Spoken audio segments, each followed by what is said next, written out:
La matinale de Radio Classique avec David Abiker. 7h13, Stéphane, votre invité, le président du mouvement des entreprises de taille intermédiaire, le METI. Bonjour Frédéric Coirier. Bonjour. Bienvenue sur Radio Classique. Le Premier ministre Sébastien Lecornu n'envisage pas de retour de l'ISF, ni même d'instaurer la taxe Zuckman. Pour autant, faut-il qu'il parvienne à imposer un budget sans être censuré? Est-ce que vous êtes soulagé? Alors qu'on évite évidemment d'augmenter la fiscalité du capital, c'est rassurant. Bien sûr, on reste vigilant parce que on sait que les arbitrages sont encore en cours. Les entreprises de taille intermédiaire sont déjà fortement taxées. Il faut rappeler que l'an dernier, déjà dans le budget 2025, les entreprises en général ont subi 15 milliards de prélèvements supplémentaires. Donc la coupe est déjà relativement pleine. Comment vous expliquez qu'une partie de la classe politique fasse encore un totem de la taxe Zuckman ? Il y a un raisonnement en France qui est quand même compliqué, c'est qu'on part du principe que celui qui s'enrichit le fait au détriment des autres. C'est un problème en France, c'est-à-dire qu'il n'y a pas de croissance quand on raisonne comme ça. Le capital est absolument nécessaire, il n'y a pas de travail sans capital. Enfin, je veux dire, c'est quelque chose qui est démontré par tous les économistes.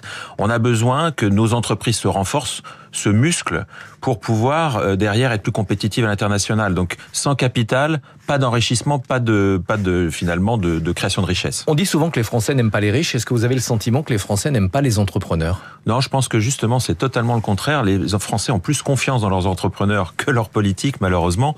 Finalement, les Français aiment à 80% leurs entreprises. Ils y vivent, c'est leur proximité, c'est parfois même leur deuxième maison. Il y a, je pense, un rapport qui est beaucoup plus sain entre les Français et les entreprises que parfois les politiques. Je dis parfois parce que c'est pas général, et les entreprises. Faisons-nous confiance collectivement. Et en tout cas, il y a une partie de la classe politique qui aime bien faire les poches des entrepreneurs. La taxation exceptionnelle des bénéfices des grandes entreprises pourrait être prolongée. Ça vous inquiète? C'était pas une bonne mesure parce qu'évidemment, tout ce qui vient diminuer la disponibilité des entreprises pour investir n'est pas bon. Après, on comprend dans le contexte financier actuel qu'on a besoin d'un certain nombre de dispositifs. D'accord, faisons juste attention à ce que cette fiscalité ne vienne pas compromettre l'avenir et empêcher nos entreprises d'investir. Dans la fiscalité, il y a ce qu'on appelle également les impôts de production. Vous appelez à supprimer la C3S en plus de la CVAE. Enfin, c'est la Cour des comptes qui appelle à supprimer la C3S. Vous êtes d'accord ? Ah oui, tout à fait. De toute façon, la C3S, c'est l'impôt le plus stupide puisqu'il est en haut du compte de résultat. C'est une taxe sur le chiffre d'affaires. Ça veut dire qu'on peut perdre de l'argent dans une entreprise et payer cet impôt. Bien sûr, comme la CVAE, je dirais. Tous ces impôts de production, aujourd'hui, c'est des droits de douane à l'envers. Je veux dire, c'est la France qui s'auto-censure finalement en fiscalisant ce qui est produit en France. Rappelons que l'Europe est un marché ouvert.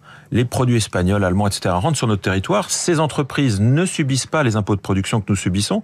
Ce qui fait que quand nous allons à l'international, nous sommes désavantagés. C'est encore 2 fois plus d'impôts de production que la moyenne européenne, 5 fois plus que l'Allemagne. Rappelons que les entreprises françaises payent net dead, parce que je sais que ce débat a animé aussi la rentrée. Net dead, c'est 130 milliards de plus par an. C'est-à-dire que le PIB français en 25 ans, c'est ce que nous payons en impôts supplémentaires. Tout ça, nous ne le mettons pas dans nos usines, dans notre innovation, dans notre international. La France, c'est un pays qui a plein d'atouts. Moi, je pense qu'il faut être positif par rapport à ce que nous sommes. On a plein de possibilités. Donnons-nous les moyens de réussir en réalignant notre écosystème finalement sur la moyenne européenne. Mais imposer un cadre fiscal homogène sur l'ensemble de l'Europe, ça veut dire aussi, en France, réduire les aides publiques, réduire ce qu'on verse tous les mois. En fait, au lieu de verser des aides pour reverser derrière, avoir des coûts de gestion importants, être en risque, parce qu'une entreprise qui reçoit des aides, elle peut être aussi derrière contrôlée. On peut faire des erreurs aussi, ça arrive, c'est humain. Si à la limite, il vaudrait mieux supprimer tous ces dispositifs et les imputer directement dans une baisse de fiscalité globale. Ce serait plus lisible, ce serait immédiatement visible dans le compte de résultat, et un chef d'entreprise, son juge de paie, c'est son compte de résultat. Je pense que ce serait effectivement plus sain.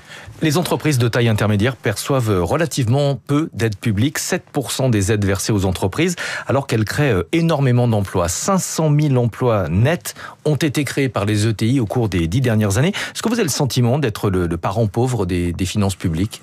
En fait, nous, ce qu'on préfère, c'est de l'air plutôt que des aides. Donc, on n'est pas forcément en recherche systématique d'aide. C'est peut-être aussi une des explications. Et puis, il y a beaucoup de complexité. C'est-à-dire que quand on lance un dossier pour avoir une aide, je pense à France 2030, c'est très long, c'est très lourd. Parfois, on préfère garder notre temps pour s'occuper de notre quotidien et des affaires plutôt que de remplir des papiers. Si on veut simplifier les choses, les entreprises auront certainement plus de capacité à saisir ces opportunités. On aime bien en France se comparer à l'Allemagne. Au début des années 80, la France avait le même nombre d'ETI que l'Allemagne. Aujourd'hui, l'Allemagne en a 3 fois plus. Qu'est-ce qui s'est passé? Comment est-ce qu'on explique ce décalage? Alors, il y a un décalage fiscal qui explique que la base, c'est que, rappelons qu'en 82, la France a mis en place l'ISF, les droits de succession ont été doublés, ce qui fait qu'il était impossible de transmettre une ETI. Il fallait payer 40% de la valeur de l'entreprise. Donc, à chaque génération, finalement, vous perdiez le contrôle de l'entreprise, ce qui fait que les gens ont beaucoup, malheureusement, et à contre-cœur, cédé leurs entreprises. Qui est-ce qui a acheté en France? Les entreprises étrangères qui voulaient rentrer sur le marché français. Et malheureusement, les étrangers vont considérer la France comme la variable d'ajustement. On ferme d'abord à l'extérieur avant de fermer chez soi, c'est naturel. On a perdu des milliers d'entreprises, des secteurs entiers ont disparu, dans le médical, dans l'industrie, dans beaucoup de secteurs. Et finalement, l'industrie est restée à son même niveau en Allemagne et la France a divisé par 2. Donc, il n'y a pas de miracle, si vous voulez, allemand ou autre. C'est vraiment un malheur français. Ne refaisons pas les mêmes erreurs. Quand on voit ressortir les mêmes diagnostics chez certains qu'il y a 40 ans et qu'on voit les résultats obtenus, c'est un peu dramatique. Pour corriger cette erreur, il y a en France le pacte Dutreil qui permet une exonération de 75% sur la valeur des titres d'une entreprise lors de sa succession, de sa transmission. Certains aimeraient le remettre en cause. Ce serait très dommageable. Rappelons que malgré le pacte Dutreil, transmettre une entreprise en France coûte 2 à 3 fois plus cher qu'en moyenne européenne. Encore une fois, c'est pas un avantage fiscal. Face à ça, vous avez des engagements de conservation de titres pendant 6 ans. Il y a des conditions strictes qu'il n'y a pas d'ailleurs dans les autres pays européens. Donc arrêtons de fantasmer en disant que la France est un paradis fiscal. Donnons aux entrepreneurs la possibilité de pérenniser leurs entreprises. David. Vous irez au meeting du MEDEF le 13 octobre prochain? En tout cas, le métier, dès le début, a apporté son soutien à l'opération. Moi, personnellement, si je peux, dans ma disponibilité, je le ferai, bien entendu. Et nous invitons, en tout cas, les autres patrons de TI à y participer.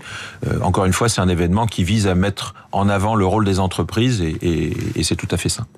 Pour vous, l'économie française est-elle libérale ou on est plus proche d'un système socialiste?